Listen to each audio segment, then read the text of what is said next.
Okay, we're back. Welcome to Biblical Flat Earth Proof Part 2. Without hesitation, let's jump right in and see what the Old Testament has to say. Isaiah 66:1 says, "Thus saith the Lord, the heaven is my throne, and the earth is my footstool." Okay, so if you remember in Part 1, we saw the plural of heavens, and here in this verse, we're noticing that where God is seated is in the other heaven. The first heaven is the sky, our atmosphere, and the second one is where his throne is. The ultimate heavenly heaven. And where does he rest his feet? On earth, his footstool. And what does a footstool look like? Like this. A round, flat surface. Yes, while this is only imagery, this is still a precise example of the description of what earth looks like. For instance, he could have chose to say something like this: "Earth is the ball that I hold in my right hand."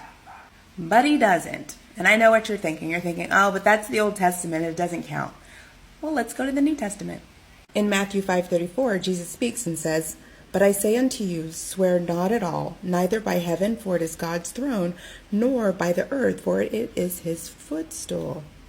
Do not be mistaken, because if there's one thing that we know about God, he uses words that are accurate, wise, and consistent.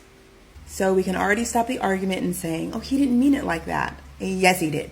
So therefore, maybe it is our understanding that is inaccurate.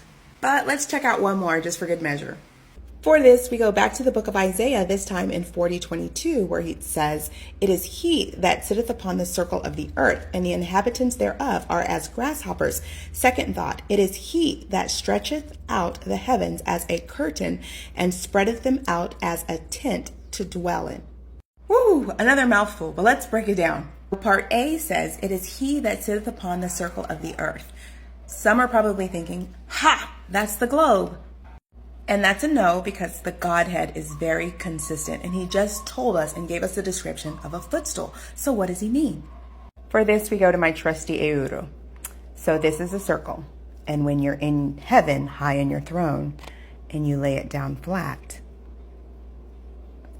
ta-da! And part D says, "He stretcheth out the heaven like a curtain," which is a dome. And how do we know that? Because part E says, "and spreads them out as a tent to dwell in." We are in a tent. We are under the dome. We are in something, right? Again, no reference to globe, no reference to sphere. He doesn't say anything about them dwelling around the heavens, being wrapped around, nothing, in, over. Precision. Okay, that wraps up part 2, but there's still more evidence to come in part 3.